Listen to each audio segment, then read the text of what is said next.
guys, and welcome back to another day in Virginia, our temporary home. If you are just tuning in, my name is Ariel. This guy over here driving is Oscar. If you've seen any of our other videos, you might know that we are travel nurses and we are in our first assignment here in the state of Virginia. And today we are kicking off my birthday week, the big 21, no, I'm just kidding. I wish. We decided to take a little trip down to Charlottesville, Virginia. We're gonna be spending the next few days there tasting wine, going to the breweries, but we're not just gonna drink. We're gonna visit the University of Virginia, which I think was founded by Thomas Jefferson, if I'm not mistaken. And we're gonna visit his home that still stands today, Monticello.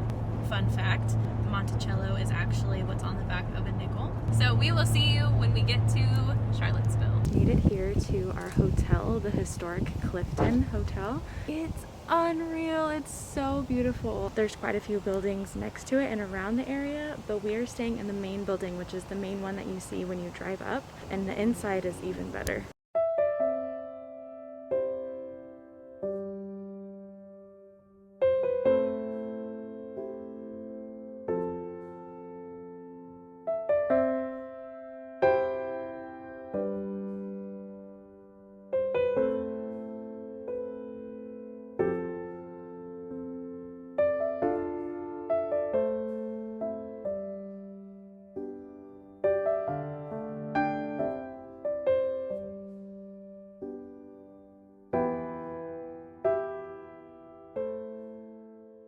Good morning! It's a beautiful day in Charlottesville. We are starting our explorations today. Fortunately, did not make it to dinner last night because we were extremely tired from working the night prior and getting off at 7 and then driving here. We basically were up for almost 24 hours. We are headed into town. Stay tuned. So we have about an hour or so until we need to be at Monticello. So we decided to take a little detour and come to the University of Virginia. It was actually founded by Thomas Jefferson, and it's the only university that is considered a UNESCO World Heritage Site.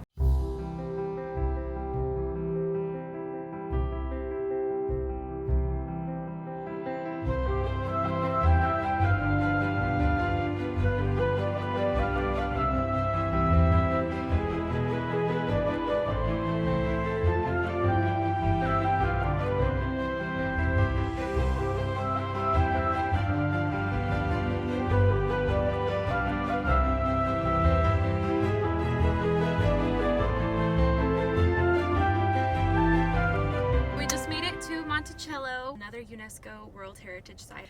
There are reservations required. I'm not sure if that's how it usually is or if it's because of COVID. We, of course, have our masks, following all protocols as always, and we're super excited to check this place out.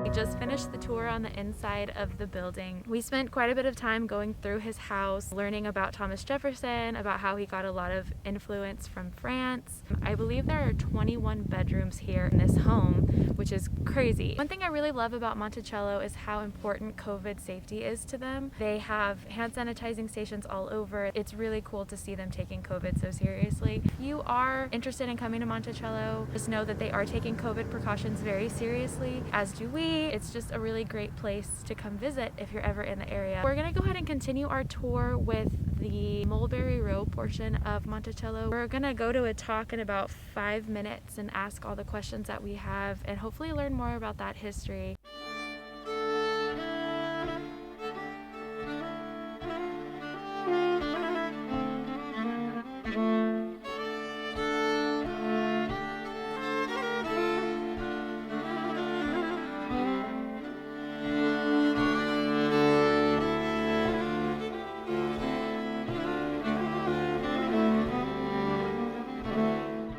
Mulberry Road, which is a part of Monticello where a lot of Jefferson slaves and other workers lived. All the cabins that are on Mulberry Road now have been rebuilt to kind of mirror what they might have looked like back then. We did just have a Q&A with somebody about slavery. There's a lot of controversy surrounding Jefferson and slavery, but it's really interesting coming to places like this and learning about that part of history, learning about the lives of the slaves that lived here, putting names to their faces and to their stories. A really interesting thing that Monticello has done is they've started an initiative called Getting Word, and it's basically helping to locate and find descendants of slave families that lived here at Monticello. And it gives us more understanding because of stories that have been passed down from generation to generation to the descendants of these families. I think that's really important, and that's really special about this place is they're not trying to cut out one side of the story or cut out part of history. They really want you to see the whole picture. It's important to come to places like this and learn about that aspect of our history, as painful as it is. I think knowledge is power.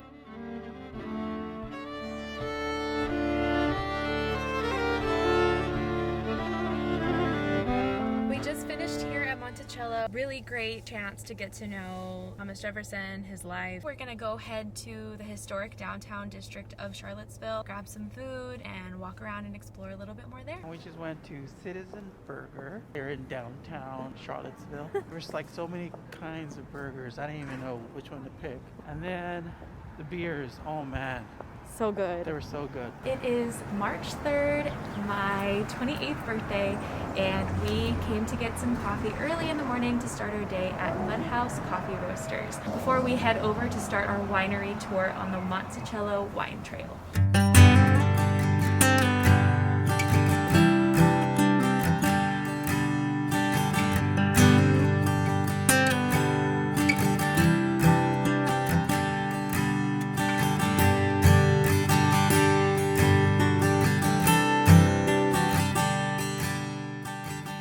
We just finished up here at Pippin Hill Farm. They have a number of selections of wines, tastings, food. We opted to do a tasting of white and red wine. We really don't know anything about wine, I'll be honest. We figured this would be a good place to learn. We learned smell. It's first of all, it's C. Oh yeah. So you look at the color. The next S is swirl. So you have to swirl the wine before you smell it because it gets rid of all the bad aromas and you really get a good sense of what the actual aroma is. So it's see, swirl, smell, sip, and savor. We don't know what we're doing. I liked the white wines best. Yeah, I like the white ones better. Our next reservation is at Veritas Vineyards, and that's at 2. So we're just sitting here looking out at the view, and it's just gorgeous. I would love to see this place in the fall, but even during the winter, it's really pretty. And today is a beautiful day.